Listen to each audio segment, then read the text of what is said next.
විද්‍යාඥයෝ කියනවා මිනිස්සෙගේ ශරීරයේ තියෙන සියලුම DNA එළියට අරගෙන එක මිනිස්සෙගේ ශරීරයේ තියෙන සියලුම DNA එළියට අරගෙන ඒ DNA ගැට ගහලා නූලක් හැදුවොත් ඒ නූල ඉරට 150 වතාවක් දීලා එන තරම් දුරයි කියලා. එක මිනිස්සෙගේ ඇඟේ තියෙන DNA දාමෙන් පුළුවන් සෞරග්‍රහ මණ්ඩලය 4 පාරක් වට කරගන්න. මේ හැමදේම කළදී 3% පාවිච්චි කරනවා නම් ඉතුරු 97 අපිට කොයිතරම් දේවල් කරන්න පුළුවන්ද? සමහරට ඒක තුළ දෙවියෙක් ඉන්නත් පුළුවන්. සමහරට ඒක යක්ෂයෙක් ඉන්නත් පුළුවන්. සමහරට විවිධ වෙනස්ම ආසාවන් තියෙන මිනිස්සෙක් ඉන්නත් පුළුවන්. දැන් අපි පෙප්සි එකක් දැක්කොත්, කොකාකෝලා එකක් දැක්කොත්, ඊළඟට මැක්ඩොනල්ඩ්ස් එකක් දැක්කොත් මේ අnder මොනවද කියන්නේ? මේ අnder කියන්නේ සෙට් වෙන්න, එකතු වෙන්න, හම්බෙන්න, දෙකායකවුර නගින්න, කරේ නගින්න, ඇඟ උඩ නගින්න. එකට බදාගෙන කුදිය ගන්න. ඒ ඉඳගෙන මේව කන්න, බොන්න, සොසේජස් කන්න. එමුනේ කියන්නේ. අක්කමල දීපුටයාගේ අර භෞතික වේදයාගේ නෙවෙයි. ළඟ තිබිලා දිරලා යන දෙයක් නෙවෙයි. මම කියනකම් මේ ලෝකෙ මම මැරලා කියන්නේ ඒ කීවේ තවදාටම කී අපේ දර්ශන පිටපතක ප්‍රවේග සංකේත වේද්‍ය සංකේතවත් කරලා ඒ වගේම ආත්මාලියක් පද රචනය කරලා පද දීපු කීවේ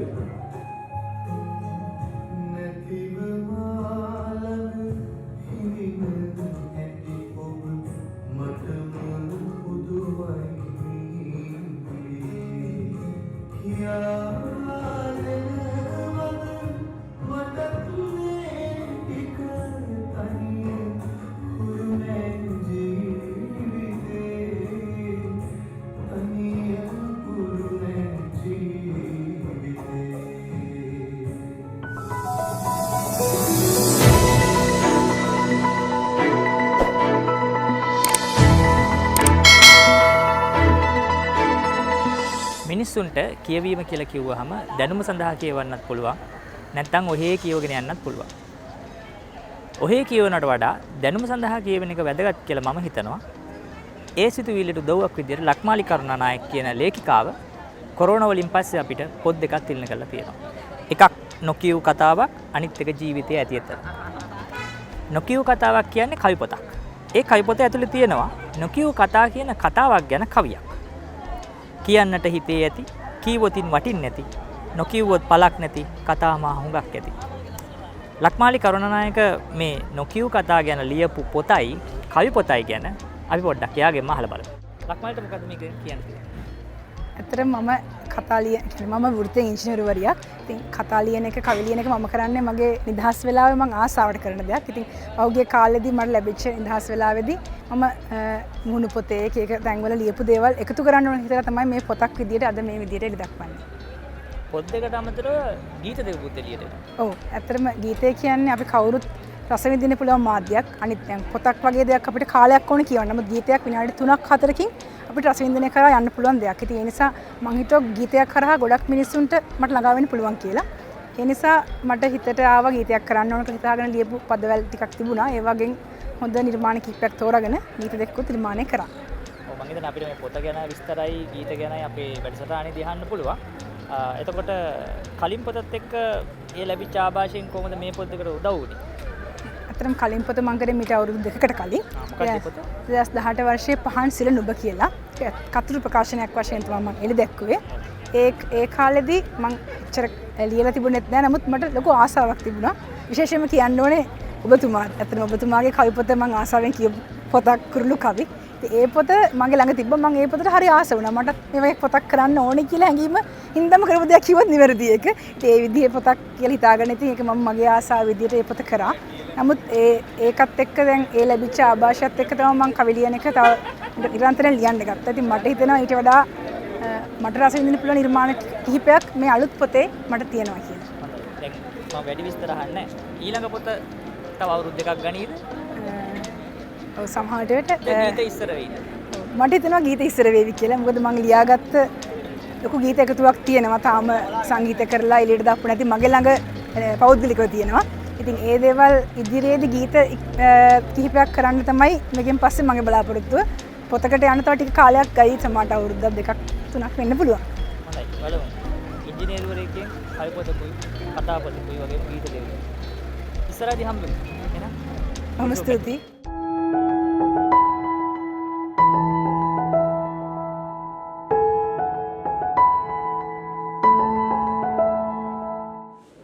සියලු දෙනාටම සුබ සන්ධ්‍යාවක් ප්‍රාර්ථනා කරනවා.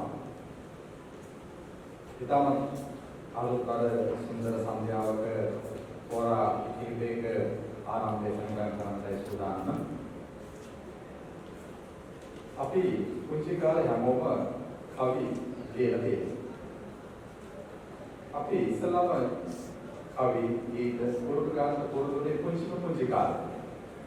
අපි කයිපත උනේ අර අපේ ගෙදර තියෙන බිත්තියේ ලියපු කවි අපි පාසල් අවදීදී පොත් වල ගෑවුවා.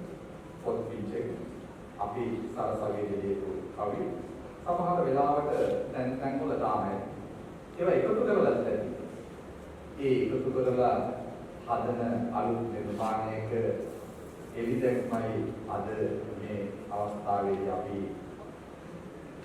දාමත් ඕනෑකමින් ගෙනියන්න සූදානම් වෙන්නේ. කවිය යන කුමක්ද? කවිය ලියන්නේ ඇයි කියලා ප්‍රශ්න අපි අහුවොත් ඒකට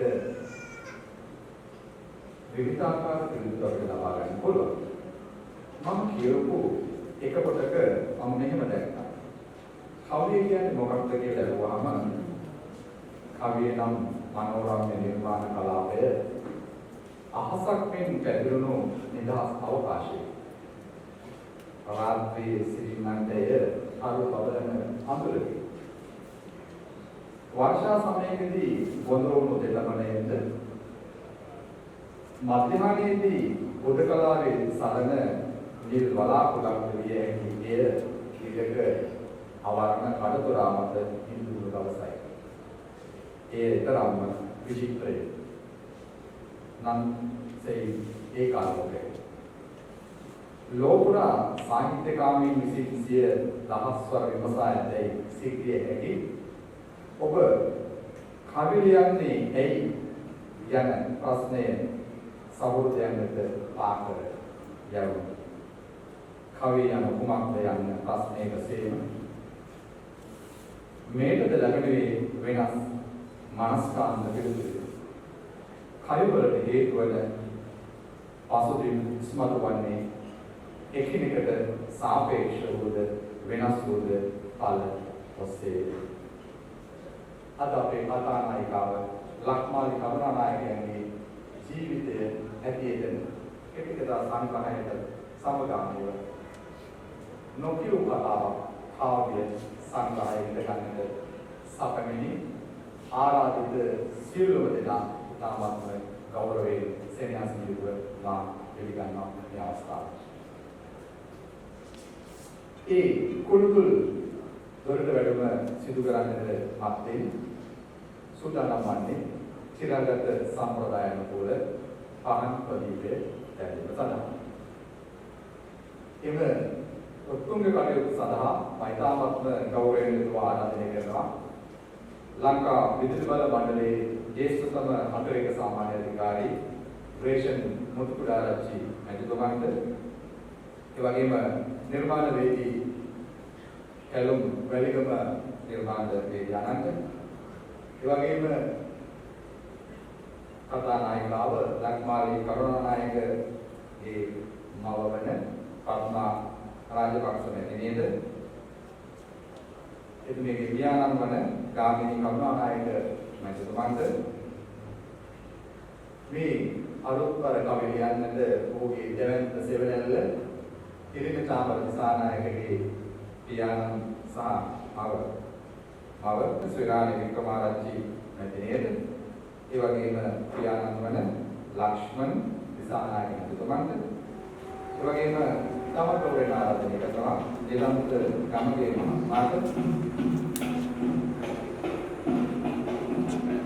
ඒ වගේම දුෂ්‍යන්ත ආහිති මහත්මයාට කමල් ලක්ෂ්මී මහත්මයාට මංගල සිල්වා මහත්මයාට එන්.ටී.එස්. කරුණානායක මහත්මයාට ඉස්සර අරමුණ මහත්මයාට වගේම නිර්මාණ වේදී විරින්ද රාජපක්ෂ මහත්මයාට තාමත් ගෞරව කරනවා.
සූදානම ඔහු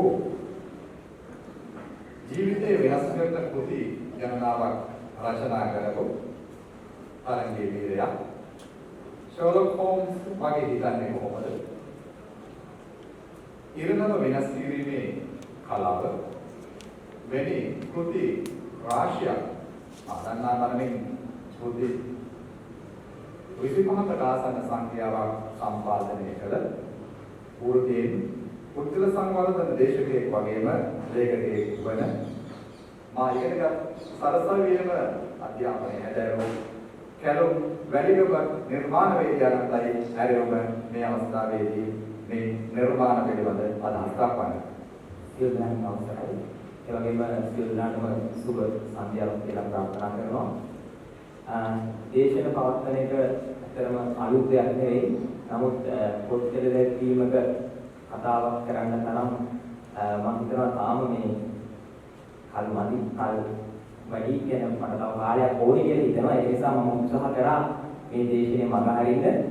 නමුත් ලක්මාලි කරුණානායක සොහිරි අඳුරන කෙනෙක් නම් ඔයගොල්ලෝ දන්නවා. ඇයට තියෙනවා මේ කන්වින්සින් පවර් එකක්. එහෙම කෙනෙක්ට ලේසියකට මඟ හරින්න බැරි විදිහේ. ඒක නිසා මට සිද්ධ වුණා ඒකේ ආරාධනාව පිළිගන්න. ඒ වගේම මාව යෝජනා කරපු ප්‍රකාශන ආයතනයේ අධිපති ඉන්දන්තර සොල්ලට පුළුවන් වෙනවා.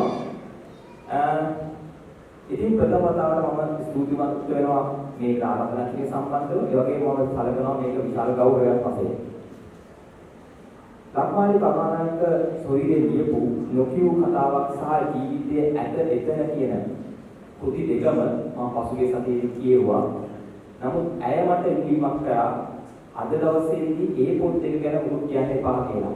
මොකද මම හිතනවා පොත් එළිදැක්වීමේ අවස්ථාවේදී පොත කියවගන්න විදිහ කියවන්න ගියාට පස්සේ සමහර ලාවට විවිධ ගැටලු ඇති වෙනවා. ඒ වගේම ඇය කිව්වා මේක ඔබට නිදහසේ රස විඳින්න අවස්ථාව දෙන්න.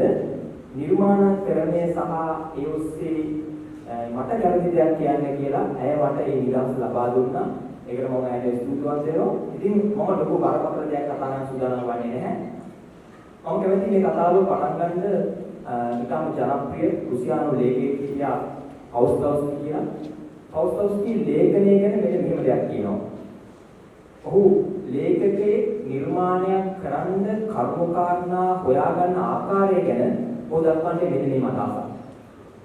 ගෙවෙන සෑම නිමේෂයක් නොසිතා බිනු වදනක් හිරු බැල්මක් නොදැන්නසේ ගැහෙන මිනිස් හද ගැස්මක් පොප්ලර් දසකින් වැටෙන රේණුවක් ගෙඩුමු විලක දින තරු කිරණ කර්ණිකාවක් මේ සියල්ලම රන්සුනේ ලේඛකයන් වන අප චිරාත් කාලයක් යටිසිතෙන් මෙවැනි රන්සුණු අනන්ත අප්‍රමාණයක් අහුලා දිනක ඒවා එකදගෙන තලා අපගේම රන්ගෝස මලක් නිමවනතේ තැම්පත් කරගෙන තබාගෙන සිටිමු. ඒ රන්ගෝස මල කතාන්තරයක් කවියක් කිය හැකි සාහිත්‍ය නිර්මාණ උපදින්නේ මෙවැනි අගය නොවිනිය හැකි රන්සුණු වලින්. ඉතින් ලේඛකයෙක්ට කෙනෙක් බණින බැලුමක් කෙනෙක්ගේ බැල්මක් කෙනෙක්ගේ වෛරයක් කෙනෙක්ගේ තරහක් කෙනෙක්ගේ දුකක් මේ හැම දෙයක්ම එක්තරා ආකාරයක රන්සුණු. මේ රන්සුණු කාලයෙන් එකතු කරලා තමයි තමන්ගේ රන්ගෝස මලක් නිර්මාණය කරන්නේ. ඉතින් අද ලක්මාලි සොයිරිය එවැනි රන්ගෝස මල් දෙකක් ඔබ හමුවේ තබලා තියෙනවා. එහෙම තමයි පවුස්තවස්කිගේ ලේඛනය ගැන සඳහන් කරන්නේ. ඉතින් මම මගේ කතාව කොටු කරන්න තීරණය කරා මගේ කතාව සංක්ෂිප්ත කරන්න තීරණය කරා මේ නිර්මාණාත්මක රස්තියාදුව පිළිබඳව. මොකද්ද නිර්මාණාත්මක රස්තියාදුව කියන්නේ? ඇයි අපිට මේ නිර්මාණාත්මක රස්තියාදුව අවශ්‍ය වෙන්නේ? එහෙම නිර්මාණාත්මක රස්තියාදුවක් ගහන නිර්මාණකරුවෙක් මොන වගේ දෙයක්ද එළියට දෙන්න ඕනේ කියන කාරණේ පිළිබඳව කතා කරන්න. මේක තරම පුළුල් මාතෘකාවක් වෙන්න පුළුවන්. නමුත් මට ලැබිලා තියෙන විනාඩි 15 මම උත්සාහ කරනවා මෙන්න මේ නිර්මාණාත්මක රස්තියාදුවේදී පාඨකයන්ට අපි මොකද්ද දෙන්න ඕනි මොන වගේ නිර්මාණාත්මක රස්තියාදුවක්ද අපි ගහන්න ඕනි කියන කතාව තමයි මම කියන්න උත්සාහ කරේ. මොකද මම මේ රස්තියාදුව කියන වචනේම පාවිච්චි කරේ නිර්මාණකරණය කියනවා කියන එක විදියකට එක විධිමත් ක්‍රමවේදයකට කරන්න පුළුවන් දෙයක් නෙවෙයි. අතන මේක එක්තරා ආකාරයක රස්තියාදුවක්. ඒක නිසා නිර්මාණකරුවා මේ නිර්මාණාත්මක රස්තියාදුව කරද්දී මොන වගේ අභියෝග වලද මුහුණ දෙන්නේ? අපි මොන වගේ නිර්මාණාත්මක රස්තියාදුව කරන්න ඕනද? මෙහෙම කියපු ගමන්ම නිර්මාණකරුවෙක්ට අපි හිතමු විශිෂ්ට ආකාරයක නිර්මාණ ඉදිරිපත් කරන වෙනස් විදිහේ නිර්මාණ ඉදිරිපත් කරන නිර්මාණකරුවෙක්ට මුලින් වෙන චෝදනාව තමයි පිස්සෙක් කියන එක. බොහෝ වෙලාවට වෙනස් ආකාරයේ නිර්මාණයක් කරපු ගමන්ම මෙයා පිස්සෙක්, මෙයා හදන අපේ මේ සංස්කෘතිය විනාශ කරන්න, මෙයා හදන්නේ මේක විකෘති කරන්න, මෙන්න මේ වගේ චෝදනා එනවා. මම දන්නේ මේ කුපිටකට එන්නේ ඉති කියලා. නමුත් ගොඩක් වෙලාවට වෙනස් ආකාරයේ නිර්මාණයක් එළියට දාපු ගමන්ම මෙන්න මේ ආකාරයේ බණිනවා. එතකොට මේ බණින්නේදී හරි වැරදි සාධාරණ අසාධාරණකම් තියෙන්න පුළුවන්ද කියලා අපි පොඩ්ඩක් කතා කරමු. කෙසේ වෙතත් මෙන්න මේ බණින නිර්මාණ කරන පිස්සෝ ගැන ස්ටීව් ජොබ්ස් Apple සමාගමේ සමනිර්මාතෘ ඔහු පවසන්නේ මෙහෙම දෙයක්. ඔහු Apple iPhone එක අඳුන්වා දෙද්දී iPhone එකේ Apple පරිකරකයේ අඳුන්වා දෙද්දී දෙවන්ත දෙන්නීමක් කරා. මේ වැලැඳීම් වල යොදාගත්තේ ඇල්බර්ට් අයින්ස්ටයින්, මහත්මා ගාන්ධි වගේ අයගේ පින්තූර යොදාගෙන ලෝකයේ අතිශය ජනප්‍රිය වැලැඳීමක් කරා Think Different කියලා. මේ Think Different වැලැඳීමේදී මේ මිනිස්සු පිස්සෝ විදියට හම්බවඩ ගහන නිර්මාණකරුවෝ පිළිබඳව ස්ටීව් ජොබ්ස් කරපු මේ අදහසක්. ඔබ එන්නේ කියනවා මෙහෙම. මේ කතාව පිස්සුවේ හිතන අයයි. ප්‍රශ්න හදන අයයි. විප්ලව කරවන්නයි. වෙනස් විදියට හිතන මිනිස්සු කිසිම වෙලාවක පවතින නීති රීති වලට ගෞරව කරන්නේ නැහැ. පවතින තත්ත්වයේ පිළිගන්නේ නැහැ. ඔබට පුළුවන් මොහොතේ විරුද්ධ වෙන්න. ඔබට පුළුවන් මොහොතේ බනින්න. ඔබට පුළුවන් මොහොත හම්බවඩ ගන්න. හැබැයි එක දෙයක් ඔබට කරන්න බෑ. ඒ තමයි ඔබට බෑ ඔවුන් නොසලකා හරින්න. ඔබට බෑ ඔවුන් ඉග්නෝර් කරන්න. ඒකට හේතුව ඔවුන් මානව වර්ගය ඉදිරියට ගෙනියන්න සැලකිලි ප්‍රමාණයක දායකත්වයක් දක්වනවා. ඒක නිසා කවුරු හරි කෙනෙක් විශ්වයේ හිතනවා නම් ලෝකේ වෙනස් කළ හැකි කියලා ඔහුට ලෝකේ වෙනස් කළ හැකි බව ස්ටීව් ජොබ්ස් කියන දැනීමේ අවසරයි. ඉතින් නිර්මාණකරුවෙක් කියලා කියන්නේ මේ මිනිසා නිර්මාණය වෙලා අවසන් කියලා හිතන කෙනෙක් නෙවෙයි. නමුත් අපි සමහර නිර්මාණ දැක්කම පේනවා ඒ නිර්මාණවල තියෙන්නේ මිනිසා නිර්මාණය වෙලා අවසන්, ලෝකේ නිර්මාණය වෙලා අවසන්, විශ්වයේ නිර්මාණය වෙලා අවසන් කියන කාරණේ පිළිගන්නා පුද්ගලෙක් අපිට කියන්න බෑ නිර්මාණකරුවෙක් කියලා. විශිෂ්ට නිර්මාණකරුවෙක් කියන්නේ ඇත්තටම මිනිසා තාම නිර්මාණය වෙලා අවසන් නැහැ. විශ්වය තාම නිර්මාණය වෙලා අවසන් නැහැ. ඒ වගේම ලෝකය තාම නිර්මාණය වෙලා අවසන් නැහැ. මේක නිර්මාණය කරන්න ඕනේ කියන මතයේ ඉන්න කෙනෙක්. සංකල්පීය වශයෙන් ඒ වගේම ජීව විද්‍යාත්මකව මේ දේවල් තුනම තාම නිර්මාණය වෙනවා. අපි උදාහරණයක් වශයෙන් ගත්තොත් අපි හිතනවා දැන් මිනිසා නිර්මාණය වෙලා අවසන්යි කියලා. ඒකනේ අපි හිතන අපේ දැන් අතපය තියෙනවා පරිණාමය වෙලා අවසන්යි. හෝමෝ සේපියන් එකෙන් පස්සේ අය වෙන දෙයක් වෙන්නේ නැති කියලා. නමුත් අපි අද විද්‍යාත්මකව වාගන තියෙනවා. අපි දන්නවා අපේ ඇඟේ තියෙනවා ට්‍රිලියන 50කට අධික සෛල ප්‍රමාණයක්. මේ සෑම සෛලයකම තියෙනවා DNA එකක්. එකක් මම නිකමට වගේ අහුවොත් මේ අපේ ඇඟේ තියෙන සෛලයක තියෙන DNA එකක්. ඔබගේ ඇඟේ තියෙනවා ට්‍රිලියන 50ක් සෛල. ඕන ගණන් කරලා බලන්න පුළුවන්. නිකන් ඉන්නලාට ගණන් කරලා බලන්න ට්‍රිලියන 50ක් සෛල තියෙනවා. මේ සෛල තුළ DNA එකක් තියෙනවා. මේ DNA එකක් දික් කරොත් කොයිතරම් දිග ඇද්ද ඔබ හිතන්නේ? එක DNA එකක් ස්ට්‍රෙච් කරොත් කොයිතරම් දිග ඇද්ද? හරි උත්තරේ දෙන එක ගන්න ලක්මාලි පොතක් දෙයි මම හිතන්නේ. අපේ ඇඟේ තියෙන එක සෛලයක තියෙන DNA එකක් දික් කරොත් මේ DNA එක අඩි 6ක් දිගයි. ඒකෝල අඩි 6 වැඩි කරලා බලන්න ට්‍රිලියන 50ක සමාන සෛලයක DNA රසක් තියෙනවා. ඒකෝල අපේ ඇඟේ තියෙන සෛලයක තියෙන DNA එකක් දික් කරපුවාම ඒක අඩි 6ක් දිගයි.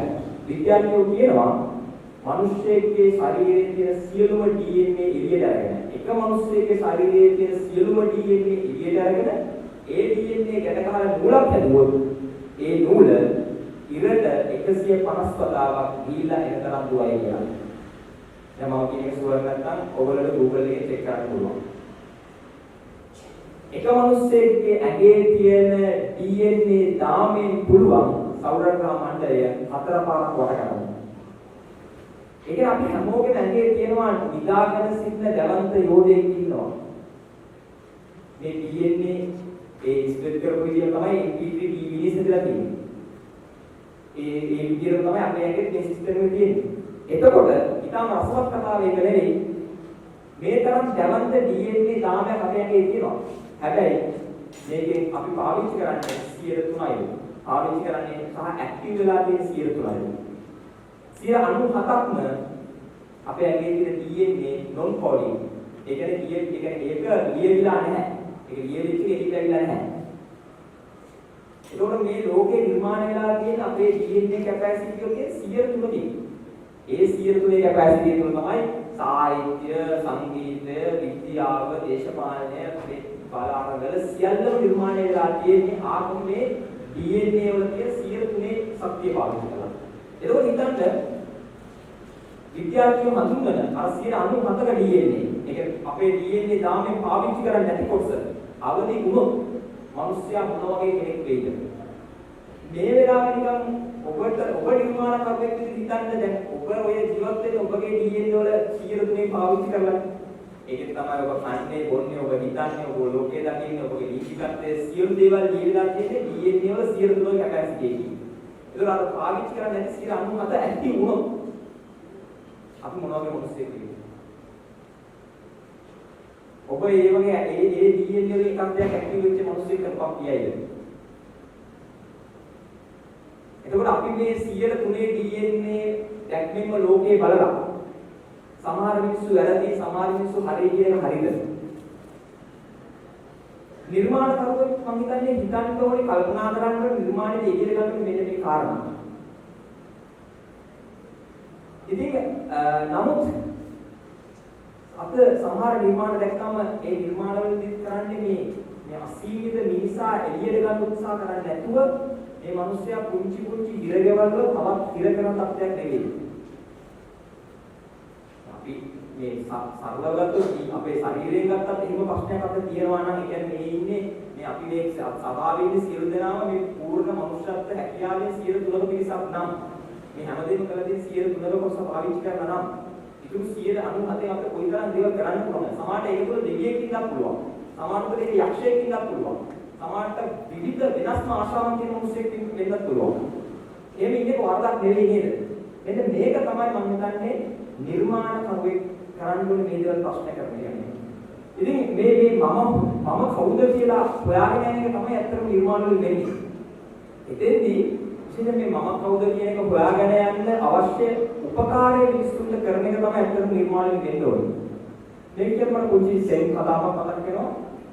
දවසක් මෙන්න මේ වගේම මම කවුද කියලා මම මේන්ටේන් කරන්න උත්සාහ කරන ලුණු බෝනික් එකක් ඉන්නවා. මේ ලුණු බෝනික් එක එක වැඩ කරා යාගේ මම හොයාගන්න. අපි උත්සාහ කරනවානේ අපි සමහර රස්සාව මාරු කරනවා මට මේ රස්සාවේ මාව හම්බෙන්නේ නැහැ කියලා සමහර රස්සාව මාරු කරනවා. සමහර තෙම්මතිය මාරු කරනවා මට මාව හම්බෙන්නේ නැහැ යාගේ කියලා. මේ විවිධ සමහර රැකියාව මාරු කරනවා, පක්ෂේ මාරු කරනවා, වෙන පක්ෂ වලට අන්ත දීලා බලනවා මට මාව හම්බුනේ වෙන පක්ෂයට අන්ත දුන්නා පස්සේ කියලා. ඒ වගේ සමහර අය පොත් ලියනවා. මෙන්න මේ වගේ මේ ලුණු බෝඩ් එකක් මම හොයාගන්න විවිධ වැඩ කරා. අවසානයේදී යා මුහුද ගාවට ගිහිල්ලා මුහුදෙන් ඇහුවා ඇත්තට මම කවුද කියලා. ඒ වෙලාවේ මුහුද කිව්වා පොඩ්ඩක් මෙහාට එන්න කියලා. මුහුද කිව්වා ඉතින් ලුණු බෝඩ් එක පොඩ්ඩ මුහුද පැත්තට ගියා. ඉතින් වැඩි වෙලාවක් ගියේ නැහැ. ලුණු බෝඩ් එක මුහුදේ දිය වෙන්න පටන් ගත්තා. ඒ දිය වෙන අන්තිම මොහොතේදී ලුණු බෝඩ් එකට තේරුණා මම කියන්නේ හැම දෙයක්ම කියන්නේ මම කියලා. ඉතින් මම හිතන්නේ නිර්මාණ ඔස්සේ වෙන්න ඕනේ මේකට අපූර්වට රුමි කියන කවියක් කියනවා අපි හැමෝම සම්මින් වැසුණු තරු. ඔව් හඳුන්වන්නේ මිනිස්සු සමෙන් වැසුණු තරු විදියට. ඔව් කියනවා ඔබ සමෙන් වැසුණු තරුවක් ඔබ සොයන ආලෝකයේ ඔබ තුලයි කියලා. ඉතින් මම හිතනවා ලක්මාලි සොයුරේගේ නිර්මාණය තුල මෙන්න මේ මම කතා කරපු සංකල්පවල සාරාංශය මනාව ගැඹෙලා තියෙනවා. ඉතින් අපි උත්සාහ කරමු අපි ගැලවෙන්න උත්සාහ කරමු මේක තුල තවදුරටත් ඉර වෙන්නේ නැතුව අර රුමි කියනවා වගේ හරි වැරද්දට එහා ගිය ආගම නොවන කියන සීමාවට එහා ගිය පක්ෂ විපක්ෂ කියනට එහා ගිය ඉසව්වක් තියෙනවා. ඒ ඉසව්ව තුළදී අපිට හම් වෙන්න පුළුවන් නම් මේ බෙදා වෙන් කරපු නැති ඒ ඉසව්ව තුළදී අපිට හම් වෙන්න පුළුවන් නම් අපිට බොහෝ දේවල් විවෘතව කතා කරන්න පුළුවන්. ඒ වගේම සහෘදාත්මකව කතා කරන්න පුළුවන්. ඒක නිසා මෙන්න මේ ටික තමයි අත්‍තරම කියන්න අවශ්‍ය උනේ. මම දන්නේ පිළිවෙල කතාවක්ද අපිළිවෙල කතාවක්ද කියලා. කතා පටන් ගන්න තිබුණා නිර්මාණාත්මක රසතියාද ඔස්සේ මට ලැබිච්ච අත්දැකීම් කීපයක් සම මට දෙන්න දේවල් ටිකක් කියන්නේ කියලා. ඒ නිසා කතාවේ chance අපිට අපිළිවෙල තාලයක් තිබ්බනම් ඒක සමාව වෙනවා. එහෙනම් සියලු දෙනාටම සුබ සන්ධ්‍යාවක් ප්‍රාර්ථනා කරනවා. ඒ වගේම කර්මාල සෝයයට මම ප්‍රාර්ථනා කරනවා මේ වගේ රන්ගෝසමල් තවත් නිර්මාණය කරන්න ඔබට අවශ්‍ය ශක්තිය ලැබේවා කියලා සුබ. එයින් සූර්යවන්ත වෙනවා අපි කැලේ වැඩ කරන සම්පූර්ණයන්ට ඔහු පැවසුවේ නිර්මාණයක් තුළ සිටි යුත්තේ ඒ නිර්මාණය තුළ රස වින්දනය සතුට ඇති කර දෙනවා. ඒ සතුට කියන කාරණාව කිව්වහම මම මතක් වෙනවා මේ අපේ කතානායිකාව ලක්මාලි කරුණානායක සහෝදරිය. ඒ සතුටෙන් දෙන්නේ උත්තරේ ඔව්. මම වසර ගණනාවකට පෙරය හඳුනාගත්තේ මේ රාජකාරී කටයුතු නිසා මට හමු වෙන්න හැකි වුණේ. මේ රාජකාරී පරිබාහිරව ගත්තාම සමාජීය කටයුතු වලදී ආගමික කටයුතු වලදී අයමන බොහෝ තැන්වල මුණ ගැහෙනවා. ඒ ගොඩක් කොටවලදී මේක කිව්වම තරහ වේදවන්ත මම ඇය සමහර විට යොදාගන්නේ මේ ආලමක් විදිහට යොදාගන්නවා කියවම නරක දෙයක් නෙවෙයි. ඇය ඉතින් මේ ඒකට මෙකට යා කරන පාලන නෙවෙයි. සිත් යා කරන පාලනයයි අවදී. ඒ හැමෝගෙම සිත් වලට මේ කැලුම්කලියම සහෝදරයා කිව්වා වගේ අපිට සමහර දේවල් වගාරෙන්න බෑ කිව්වා. ඒකේ දක්ෂතාවයේදී මේ නිර්මාණ තුලත් ඒ බැඳියාව ඒ ලැබියාව අපිට ලැබි කරගන්න. ඒ නිසා අපි සතුටින් කියන්න ඕන කියන නිර්මාණය ඇගේ අතුලාන්තයේ අන්නේ කලුම්බලිකම සහෝදරයා මතුකලේ මේ කාරණා. මම හිතන්නේ මේවා ගැන මම කියනවට වඩා මේ වගේ නිර්මාණ පිළිබඳ පරිශීලනය කරපු උදවිය කියනකොට වඩා හොඳ වෙයි. ඒ නිසා මම නැවතත් යොමු වෙන්නේ මේ වගේ නිර්මාණ පිළිබඳ අවබෝධයක් ඇති තවත් සහෝදරයෙකුට මේ වේදිකාව මේ අවස්ථාව පාර කරන්න. ඔහු මේ වාණි වල පැත්තේ පුංචි ගමක ඉඳලා ආදිනී ඉස්කෝලේට පයින් ගිහිල්ලා පහවසර විශ්වවිද්‍යාලයේ මහා ඉහළින් පාස් වෙලා කුරුණෑගල මලියදේව විද්‍යාලයෙන් අධ්‍යාපනය මදාරලා ඔහු සරසවි වරම් ලබනවා. ප්‍රථම උපාධිය වෑම විශ්වවිද්‍යාලයෙන් අරගෙන ඇමරිකාවේ මයාමි විශ්වවිද්‍යාලයෙන් පශ්චාත් උපාධිය හදාරලා ජාතික ධර්මසේවා සභාවේ ක්‍රියාකාරී අධ්‍යක්ෂකවරයෙකු දාලා ඔහු 2019 අවුරුද්දේ වන්වර්ල් ආයතනයේ මගින් ලෝකේ නැගියන තවර දේශපාලඥයන් 20 අතරට ඔහු නම් වෙනවා. ලෝකේ රටවල් 50ක පමණ එහින් තරුණයන් දේශපාලඥයන් රාජ්‍ය නිලධාරීන් ව්‍යාපාරිකයන් එක්ක බෙදාගත් අදහස් එක්කාසු කරලා ඔහු නිර්මාණය කරනවා. ඔහුගේ ප්‍රථම කෘතිය. අයිතිකාරයෝ බාරම ගන්නා ලියුම්සිය. මම හිතන්නේ ඔහු ගැන අටුවාටිකා ටිප්පණිකා නොකිය යුතුමයි. මන්ද නෙට්ෆම් එකේ ස්වර්ණවාහිනියේ ප්‍රවීණ දේශපාලන විචාරකයෙක් විදිහට ඔහු ගැන ඔබ දැක තිබෙනවා. ඔහු වත්මනේ කොළඹ නගර සභාවේ නාගරික මන්ත්‍රීවරයෙක්. ඉතින් මන්ත්‍රීතුමනි වත්මනේ නාම ප්‍රචලිත කොරෝනා ඩයරේ හිමිකරු ඔබයි. ඇරෙව මේ අවස්ථාව හරවත් කරන්නට නිර්මාණවේදී මිලින්ද රාජපක්ෂ සහෝදරයාට මේ අවස්ථාවේ ආරම්භ කරමු. සුබ සත්‍යයක්. අද දින නිරෝධායන නීතියට ගරු කරමින් අත හොදලා ෆේස් මාස්ක් දාලා මීටරේ දුරින් විතර මාර්ග වෙලා ඉන්න සිල්ම දෙනෙක් අවසරයි. අද මේ හරිය අයිති වෙන්නේ මගේ මන්ත්‍රී ධූරයෙන් තමයි මේකට අයිති වෙන්නේ. අපේ නගර සභාවේ PHI මහත්තුරු තමයි මේ වගේ ඉවෙන්ට්ස් වල මීටරේ දුරින් ඉන්නවද ෆේස් මාස්ක් දාලා ඉන්නවද කියලා බලන්නේ. ඊට පස්සේ මට වෙනුම් අහන්න වෙන්නේ නැති එක තමයි මම කලින්ම ෂේප් වෙන්න ඕනේ හින්දා මගේ කොටසම කරේ. දැන් අද මේ සාකච්ඡාව සඳහා මට පේනවා වැඩිපුර අපේ කුරුණෑගල ප්‍රදේශයේ ජනතාවත් වැඩි පිළිසක් ඉන්නවා. අපේ මන්තුලා ගරු මන්ත්‍රීතුමියත් ඇතුළුව කුරුණෑගල ප්‍රදේශයේ බහුතරයක් දෙනා කතාවක් පවත්වන්න මට කාලයකට පස්සේ මෙහෙම වුණේ. දැන් පාර්ලිමේන්තු ඡන්දය වුණාට පස්සේ හරිම අමාරුවෙන් හිටියේ මොකද සීවල කතාවක් පවත්වන්න සම්පූර්ණ කරගන්න බැරි වෙච්ච නිසා මේ විදිහට ලොකු පිරිසක් ගෙන්නලා කතාවක් පවත්වන්න අවස්ථාවක් ලබා දීම පිළිබඳව මම මුලින්ම ලක්මානිට ස්තුතිවන්ත වෙනවා. මේකේ ඡන්ද රැස්වීම එක්ක බලද්දී ලොකු වෙනසක් නැහැ. ලක්මානිගේ මූල ගහලා තියෙනවා සාමාන්‍ය ඡන්ද කටවුට් එක ගන්න සයිස් එකේ අංක විතරයි අඩු. ඒක නමුත් අපිට තුලින් දෙක අරගෙන තියෙන හින්දා නේද වගේ මම දේශපාලන කතාවක් කරන්න නැහැ කියලා පොරොන්දු වෙනවා. මේක වඩා අයින් ගන්න දෙයක් ලොකුවට මේ වැදගත් ව්‍යාපාරේ නැති නිසා. මගේ කතාවද පාදක වෙන්නේ මූලික කාරණාවකට. ඒ කාරණාව මම මුලින්ම ලක්මාලි ආපුවම මම කිව්වා ඒ තමයි ඊට කලින් අපි මෙතන බුක් ලොන්ච් එකක් කරා. මගේ ඔෆිස් එකේ යාළුවෙක් අමිල කියලා පොතක් ලියුවා මේ වගේ පැත්තන් වල ලියලා එකතු කරලා පොතක් කරා. මේක අපේ වැඩක් කියලා මම පළවෙනි එකේ මේ ප්‍රෝග්‍රෑම් එක මම මෙහෙව්වා. ඉතින් පළවෙනි අපි එකතු වෙලා කරපු වැඩක් නිසා මෙතන කරේ අපි. මට මගේ මන්ත්‍රී ප්‍රසාදයට දෙන්න ආරම්භය ගන්න එක කරා. එතකොට එදා කතා පවත්වන්න ආපු කතිකෝ 3 දෙනා. 3 දෙනා. මොකද එදා පොත ලොන්ච් කරන්න විනාඩි 5කට කලින් තමයි පොත ආවේ. මේ විදිහට අතු ගාලා පොත කලින් ඇවිල්ලා තිබ්බේ නැහැ. කලු ගන්න ඉගෙන අපෝ එදිනා පාටි. ඒතකොට කතිකෝ 3 දෙනාම මේ පොත දැකලා තිබ්බේ නැහැ. ඒතකොට එදා තමයි මම තේරුම් ගත්තේ පොත් ගැන කතා පවත්වන්න පොත ලොකුවට අදාළ වෙන්නේ නැහැ කියලා. ඒ නිසා මම ලක්මාලි ආපහු කිව්වා ලක්මාලිගේ මට පොත් එක කලින් දුන්නාම පොත් ගැන කතා කරනකොට පොත එක මිනිස්සු සල්ලි දීලා අරගෙන කියවන්න ඕනේ.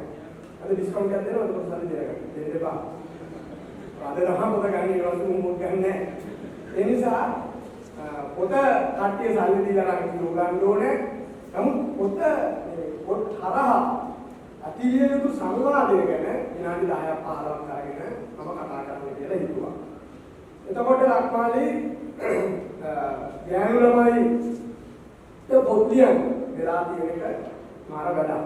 ඒක වෙලාවක් තියෙන එක. විශේෂයෙන්ම කසාද බැලකට පස්සේ පොතක් ලියන වෙලාවක් තියෙන එක. ඒක පිළිබඳ විශේෂයෙන් එහෙම කවුරු හස්බන්ඩ් ස්තුතිවන්ත අහන්නේ වෙන්නේ නැහැ. ඒක නිකන් මේ හස්බන්ඩ්ලාගේ මාර හොඳ වැඩක් නේද තමයි.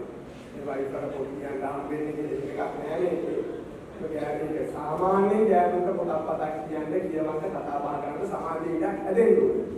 හැබැයි ලක්මාලි ඕගොල්ලෝ කරන මේ වැඩේ අපි මහා ලොකු සමාජ ජයග්‍රහණයක් තාම ලබාගෙන නැහැ කියලා පේනවා. මේ බාර පාර්ලිමේන්තුව වගේ කරදියා බලපුවා. මංජුලා මැදිනියත් එක්ක අපේ පාර්ලිමේන්තුවේ ඉන්නේ කාන්තා මන්ත්‍රීවරු 12 දෙනා ඉන්නවා.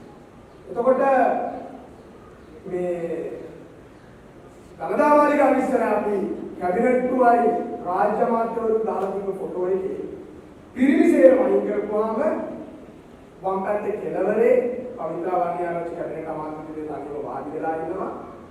අයිද සීතාරාමපුර මහත්මිය මැද තනියම ඉන්නේ. ගෑනු දෙන්නයි ඉන්නේ මේ රටේ ගවර්නන්ස් වල. එතකොට අමාත්‍යාංශ ලේකම්වරු පත් වෙන්නේ. දැන් ඉතින් කියලා දන්නේ මොකද ඕගොල්ලෝ බලන්නේත් නැහැ. මේ බලන්නේත් නැහැ. ඒක බලන්න ගොමනාවක්වත් නැහැ මේක අපිට. මේකටවත් අඩු ගානේ ගෑනු ටිකක් පත් වෙනවා කියලා. එහෙම තමයි අපේ සටන තාම තියෙන්නේ මුල. තාම මුල තියෙන්නේ. එතකොට තව ජාතික ලයිස්තුවේ පත් කරන්න තියෙන මන්ත්‍රී ධූර දෙකයි. කියන්නේ සේරම පත් කරොත් 14යි එන්නේ. ඒ දෙකේ මම හිතන්නේ රටේ වික්‍රමසිංහ ගෑණි පත් කරයි කියලා. එතුමම ගෑණි කියලා නවතරක් නායකත්වය අරගෙන පත් වෙලා ආවොත් සත්‍ය සීට් එකට. ඊළඟ හාමුදුරුවෝගේ පක්ෂයෙන් ගෑණි පත් කරලා දෙන තමයි මේ යන විදියට අවුල හැටියට උන්වහන්සේලා දන්නේ නැතුව කාන්තාව පත් වෙලා එන දෙය තියෙනවා. නමුත් මේ පාර්ලිමේන්තුව කියන්නේ මේ රටේ සම්පූර්ණ මහජනතාව එකපාර එක වැඩක් කරනවා නම් ඒ තමයි පාර්ලිමේන්තුව. අපි කවුරු කිසිම වැඩක් මේ විදිහට එක දවසක එක වෙලාවක් කරන්නේ නැහැ. ඒ කරන එකම වැඩේ තමයි ඡන්ද දාන්න යන්නේ. එතකොට ඒ ඡන්ද දාන්න යනකොට මේ රටේ පොදු මහජනතාව දුරුවන් වෙලා තියෙන්නේ පාර්ලිමේන්තුවේ යවන්න ගෑනු 12 දෙනා. අතන 12 දෙනෙක් කවලා නැහැ. ලිස්ට් එකෙන් තමයි ඇවිල්ලා ඉන්නේ මෙතනින් 4 දෙනෙක්. දෙන්නෙක් අපේ දෙන්නෙක් ඇවිල්ලා ඉන්නවා. සමගි ජන බලවේගයෙන් එක්කෙනෙක් ඇවිල්ලා ඉන්නවා. ජනතාවගේ පිළිවෙලෙන් එක්කෙනෙක්. ඒකේ 12 4 දෙනෙක් කාන්තාවෝ ජාතික ලයිස්තුවෙන් ඇවිල්ලා ඉන්නේ. එතකොට එක්කෝ මේ රටේ ජනතාව කැමති නැහැ. ගෑනු තමන් ඉන්න තැන උඩට ඇවිල්ලා මේ රට පාලනය කරන්න බලය ගන්නවා. එක්කෝ. ඉන්න මේ මෙතන මම ඉන්නවා දන්නේ සමාජ ක්‍රියාකාරී වෙන අරුණු කට්ටිය සේරම ඒ ඕගොල්ලෝ කොච්චර කිව්වා මේ සටන මහ පොළොවේ බිම පැරදිලා අයින් ගන්න. පැත්තකට දාලා තියෙන ඔයගොල්ලෝගේ කාන්තාවන් සම්බන්ධ අරගෙන. ඒක මතක තියාගන්න. ඒ හින්දා මම හිතනවා අප්‍රමාදී ඔයාලා පොතක් ලියන එක. මම හිතන්නේ මාර වැඩක් වෙන්නේ මට ඒකයි. ඒ කියන්නේ මම හිතනවා මේ රටේ කාන්තා පාර්ලිමේන්තු නියෝජනය සම්බන්ධයෙන් ලෝකේ රටවල් 192 තුන දෙන අපි 187. අපි 187. එතකොට එහෙම රටක එළියේ නම් බැලුවොත් ඉතන මේ රටේ ගෑනු පොත්ලිය වගේ මේ රටේ ගෑනු අකුරුවක් බැලුවද කියලා හිතනවා මේ රටකට නොදන්න පිටේක බැලුවොත් කියලා. ඒ මට්ටමට තමයි මේ රටේ ගෑනු සම්බන්ධ පෙනුම තියෙන්නේ. අවුට්ලුක් එක. ඒ නිසා මම හිතනවා ඔබ මේ පොතක් ලියපු එක මම හිතන්නේ පොතක් ලියනවට වඩා ගිය වැඩක් මේ රටේ ගෑනු සාහිත්‍යයේ කලාවේ දේශපාලනයේ මහා ලොකු අරගලයක්. කල යුගයක් නිර්මාණය වෙමින් තියෙන නිසා මේ දලාවල්. මගේ කතාවේ තේමාව ප්‍රස්තුතය එක නෙවෙයි. අද ප්‍රස්තුතය තමයි දැන් මේ කොරෝනා වලින් පස්සේ වෙන වැඩ නෙවෙයිවා. ඒ කියන්නේ අපි මෙහෙම ඉන්නේ. මම කොරෝනා වලින් පස්සේ පොතක් එළිදැක්කුවා. කොරෝනා ඩයරි කියලා. මම කොරෝනා කාලේ හැමදාම රැට ලියපු දේවල් එකතු කරලා මම පොතක් එළිදැක්කුවා. ඒක කලින් සල්ලි දීලා පුළුවන් වුණා. මගේ පොත විකුණ ගන්නවා නෙවෙයි ලක්මාගේ පොතේ වැඩි ඇස්සේ.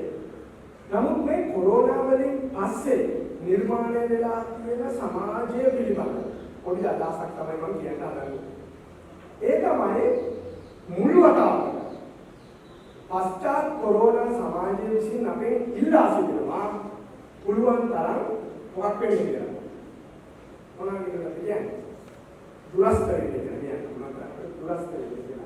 සෝෂලි ඩිස්ටන්ස් වෙන්න කියලා තමයි අපිට කියන්නේ. ඒතකොට මමගේ පොතේ මගේ පොත ගන්නයිට මම අස්සම් කරලා දෙද්දි මම ලිව්වා සෝෂලි ඩිස්ටන්ස් උනාට මිනිස්සු විදියට අපි එකට ඉන්නවා. දැන් මම හිතන්නේ මේක තමයි මේ වෙලාවේ සමාජයේ තියෙන අපිට තියෙන අලුත් අභියෝගය. ඒ අභියෝගය තමයි සමාජයේ විසින් අතන කරන සමාජයේ නෙවෙයි වෙළඳපොළ විසින්. වෙළඳපොළ විසින් දිගින් දිගටම අපිට කියනවා දුරස් වෙන්න කියලා. තනියම ඉන්න, තනි ආතල් ගන්න. කට්ටිය හම්බෙන්න එපා, එකතු වෙන්න එපා. හොරෙන් ඉන්න කියලා කියනවා. හොරෙන් ඉන්න කියලා කියනවා. හැබැයි අන් කවරදාකවත් වඩා මිනිස්සු විදියට අපි එකට සිටිය යුතුයි. යුගයක් උදා වෙලා තියෙනවා. දැන් අයි මම එහෙම කියන්නේ. එහෙම කියන්නේ හේතුව තමයි දැන් අපි ගත්තොත් එහෙම මීට කලින් සමාජයේ වෙනදම අපිට දිගින් දිගට මොකක්ද කියන්නේ? දැන් අපි පෙප්සි එකක් දැක්කොත්, කොකාකෝලා එකක් දැක්කොත්, ඊළඟට මැක්ඩොනල්ඩ්ස් එකක් දැක්කොත් මේ අද්දර මොනවද කියන්නේ? මේ අද්දර කියන්නේ සෙට් වෙන්න, එකතු වෙන්න, හම්බෙන්න, එකාවුඩ නගින්න, කරේ නගින්න, ඇඟ උඩ නගින්න, එකට බදාගෙන කුදිය ගන්න, ඒ ඉඳගෙන මේව කන්න, බොන්න, සොසේජස් කන්න. එමු නේද කියන්නේ? කිරි බොන්න මේ සේරම කරන්නේ කියන්නේ එක ගොඩේ ඉඳගෙන. ඒක තමයි වෙළඳ පොලේ මූලිකම න්‍යාය යුගයකට සිටිනවා. එකතු වෙනවා, හමු වෙනවා. නේ? මේ සෙට්ලා අතල්ලගේ ඉන්න කියලා කියන්නේ. එතකොට දැන් මොකක්ද කියන්නේ? දැන් මොකක්ද කියන්නේ? දොස්තරලා කියන එක නෙමෙයි මම කියන්නේ. දොස්තරලා කියන එක නෙමෙයි. දැන් වෙළඳ පොල මොකක්ද අපිට කියන්නේ? වෙළඳ පොල. දැන් Netflix එක මොකද කියන්නේ?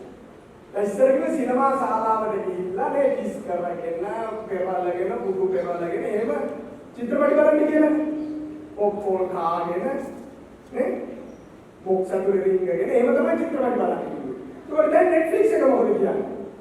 ඔරේ තනියම ෆෝන් එකෙන් ගෙදරට වෙලා, ලැප් එකට වෙලා, මේ টয়ලට් එකට වෙලා නාන ගමන් ඒතකොට හොරෙන් ෆිල්ම් එක බලන්නේ. ඒකනේ දීලා සිටින්නේ. Netflix එක කියන්නේ එහෙම. දැන් අද වෙළඳ පොලේ සියලුම දෙනා තනියෙන් ඉන්න. එතකොට අපි සියලුම දෙනාට වඩා වේගයෙන් වෙනතකොට අපිට තනියම ඉඳන් සතුටු වීමේ ක්‍රම හඳුන්වා දෙනවා කියනවා. නේ? තනියම ඉඳලා සන්තුෂ්ටිය ලබා කරගත හැකි ක්‍රම වේගයෙන් හඳුන්වා දීලා තියෙනවා. ඒකෝ දැන් අලුතෙන් කවුරුහරි දැක්කම Facebook එකේ අලුත්ම හඳුන්වා දීම කොහොමද Messenger app එක පාවිච්චි කරලා group එකක් විදිහට සෙල්ලම් කරන්නේ. ඒ කියන්නේ Messenger group එක ඇතුලේ තමයි කාඩ් ගහන්නේ සේරම කරන්නේ group එක ඇතුලේ. ඒතකොට අපි තනියම කාමරේ ඉඳලා තමයි මේ සේරම කරන්න ඕනේ. අපේ අනිකයිනේ අපිට වඩා එළියේ. දැන් මම කියන්නේ මේක අපේ සමාජයේ මාර අවුලකට දානවා කියන එක මම හිතනවා. දැන් මට මේක දේශපාලනික පේනවා. මේ පාර ඡන්දයක හොඳම පෙවුනා. මම දැන් ඡන්ද 4කට 5කට රටවටේ විදුවලා තියෙනවා දේශපාලන රටවලට. මේ ඡන්දේ හරිම තනි ඡන්දයක්. ඒ තනි බව දැනෙනවා මේ ඡන්දේ. රැස්වීම වල ගියාම මිනිස්සු නැහැ. මිනිස්සු බදා ගන්න නැහැ. හැන්දෑවට බොන්නේ නැහැ. රැස්වීම ඉවර වෙලා. බිස්කට් අල්ලන්නේ නැහැ. අර මේ කෑ ගහලා උන්ගේ නටනටයි නෙවුන්නේ නැහැ. මම කියන්නේ ඒ ටික දේශපාලනේ නවතින්න ඕන කියන තරකයක් ඇති. ඒක හරි. ඒක පිළිබඳව මට අප්සෙට් එකක් නෑ. මම කියනවා දේශපාලනේ මේ මහා විකාරේ නවත්තන්න ඕනේ කියලා. හැබැයි දේශපාලනේ කියන්නේ මිනිස්සුත් එක්ක කරන ප්‍රොජෙක්ට් එකක්. අසංවිධිත බවක් තියෙනවා ලංකාවේ දේශපාලනේ. මිනිස්සු ඉරිලා මිනිස්සු ගැවසිලා මිනිස්සු කෑ ගහලා දැන් මේ පාරේ නැති වෙනවා. ඒක නැති වෙනවා. දැන් මේ පාරේ දිගින් Facebook එක ඇවිල්ලා කියනවා අන්න දිනන්න ඕගොල්ලෝ තනියෙන් ටාගට් කරන්නේ මිනිස්සුන්ව. ලොකු චන්ද්‍රාක්ෂි කියන්න ඕනේ නැහැ.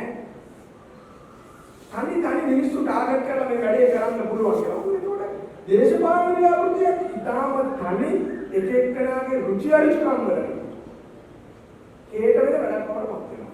ඒකපත් වුණා. මේ බල ඡන්දය අපි මත්තලා බැලුවා බැලුවා. ඒක කරා මේ බලන්න ලොකු ව්‍යාපෘතියක් අපි කරා ඩිජිටල්. ඒක හරියට ඒක මෙච්චර ලොකු නේද තියෙන්නේ. දැන් මේ මිනිස්සු තනි වෙන ව්‍යාපෘතිය ගැන මගේ හිතට ලොකුම අවුලක් එන්නේ මෙන්න මෙතනදී. මම ඒක කියවන්නම් පොඩි කෑල්ලක් නේ. මම මගේ පළවෙනි පොතෙන් මේක උකා ගන්න මගේ පළවෙනි පොත අයිතිකාරව බාරගත්ත යුනිසියක් පොතේ ලෝක රුසියානු විප්ලවයට අවුරුදු 100ක් තිබුණානේ. 2017 තමයි රුසියානු විප්ලවයේ 2017 අවුරුදු 100ක් තිබුණා. ඒ අවුරුදු 100ක් පෙරීම නිමිත්තෙන් රුසියාව ලෝක තම සමුද්‍ර සංවිධානය කරනවා. ලෝක තම සමුද්‍ර. ඒක අපි ලෝකෙම තම 20000ක් ගියා. ඒක රුසියාවේ කොල්ලෝ කියන 20000යි අපි ලෝකෙන් ගිය 20000ක් 40000ක් සෝචි නගරයේදී හම්බුණා. දැන් ඒක අපේ නූතන මානව ශිෂ්ටාචාරයේ වෙච්ච ලස්සන ඉවෙන්ට් එකක් විදිහට මම දකින්නේ. ඒක රුසියාව චීනය ඇමරිකාව වගේ කෙනෙකුට කරන්න පුළුවන් ලොකු වැඩක්. ඒ දැන් රුසියානු විප්ලවයේ තමයි නූතන ඉතිහාසයේ මිනිස්සු ගොඩක් එකට එකතු වෙලා කරපු ලස්සනම වැඩේ. මිනිස්සුන්ගේ වැඩක් ඒක. මිනිස්සු එකතු වෙලා මිනිස්සු ගහලා මිනිස්සුන්ට වෙඩි තියාගෙන කපාගෙන කොටාගෙන මිනිස්සුම දර්ශනයක් හදාගෙන මිනිස්සු අනිත් මිනිස්සුන් දෙවිව කරපු වැඩක්. දැන් මේ වැඩේ පුටින් තමයි ප්‍රධාන ආරම්භක විදිහට ආවේ. ඇවිල්ලා පුටින් කතාවක් කරා. ඒ කතාව දැන් මේකේ කොරෝනා වෙන්න කලින් ඒ කතාව පුටින් නෝන කතා කරද්දී විනාඩි 4ක්. ඒකේ පුටින් කියපු වැදගත්ම කෑල්ල තමයි මෙන්න මේක. ඒ කෑල්ල මම පොතේ ලිව්වා. මෙන්න මේමයක් කියනවා. පුටින් එයාගේ කතාව අවසන් කරමින් මෙන්න මෙහෙම කිව්වා. ලෝකෙ වෙනස් වෙනවා. තාක්ෂණය අලුත් වෙනවා. අපි හැමෝම එකිනෙකාට සම්බන්ධයි. කනෙක්ටඩ් කියලා. ඒ මිනිස්සු විදියට අපි දුරස් වෙනවා. කොච්චර සම්බන්ධ වුණත් මිනිස්සු විදියට හමු වෙලා එකිනෙකා සමග එකතු වෙන එක තරම් සුන්දර අත්දැකීමක් තවත් නැහැ. ඉතින් ඔයාලා හැමෝම එකතු වෙලා ඔයගොල්ලෝ කැමති ලෝකෙ නිර්භයව ගොඩනගන්න. අපේ රාජකාරිය ඒ සැබෑවක් කරගන්න සහාය දෙන එක.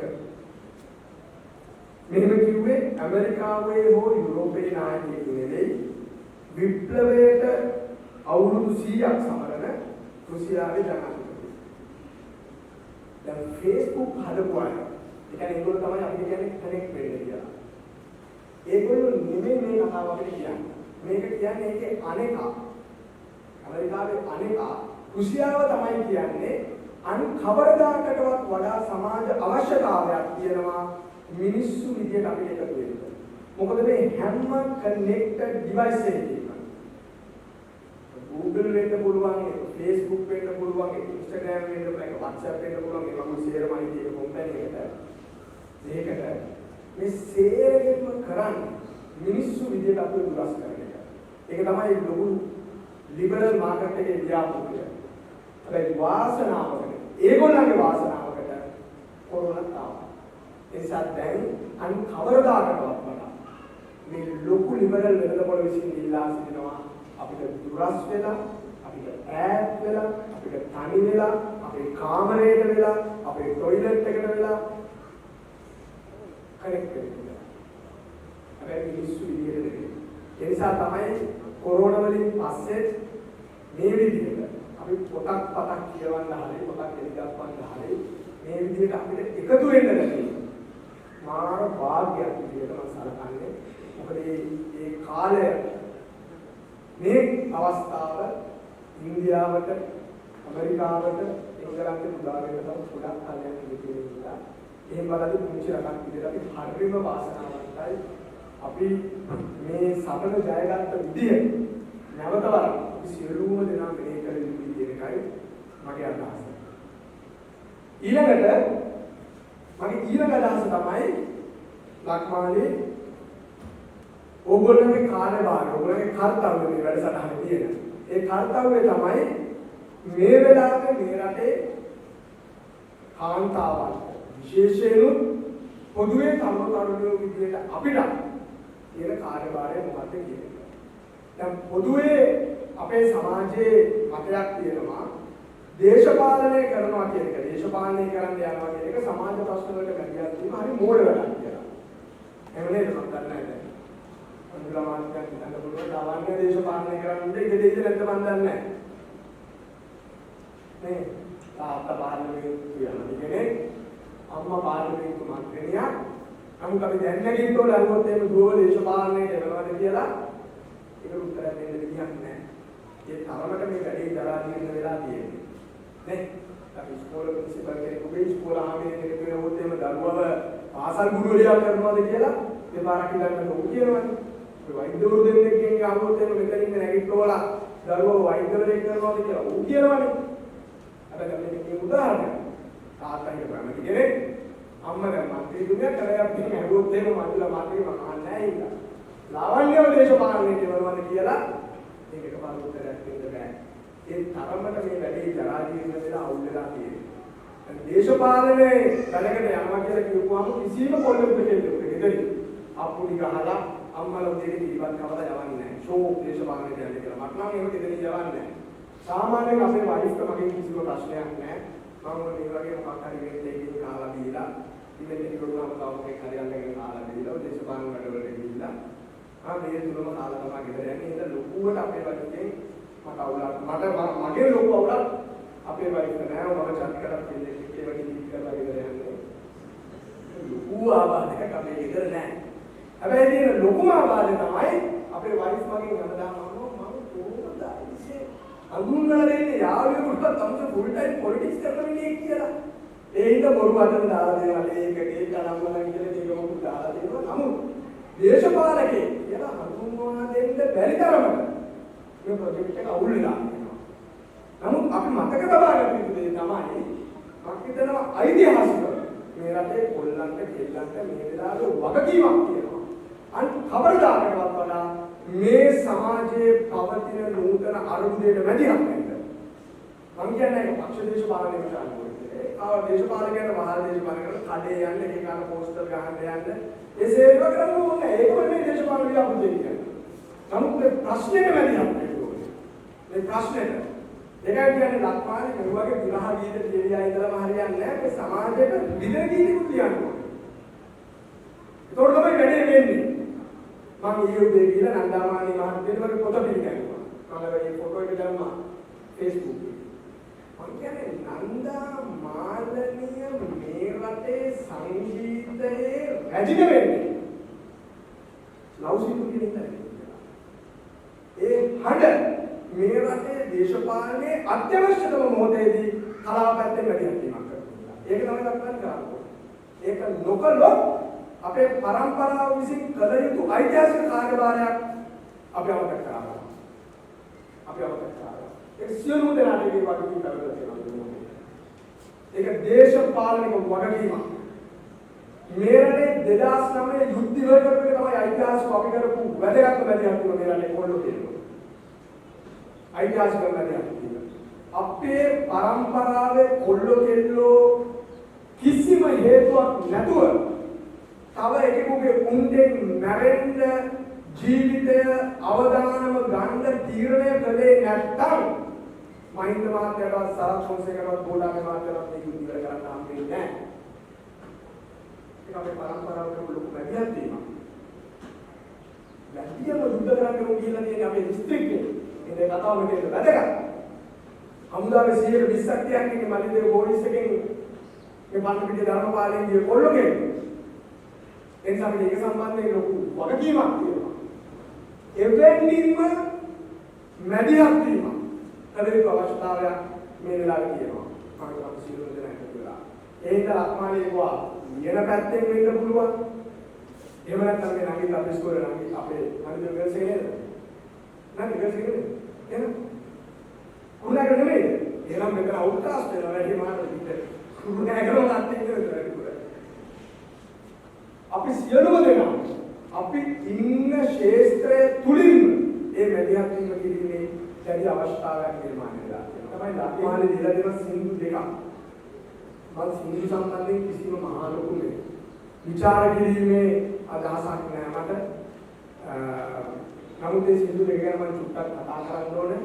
හැබැයි කතා කරන්න කලින් මේ සින්දු දෙක අහලා ඉන්න ඕන. ලක්මාල කියන්නේ මේක අනිත් එක.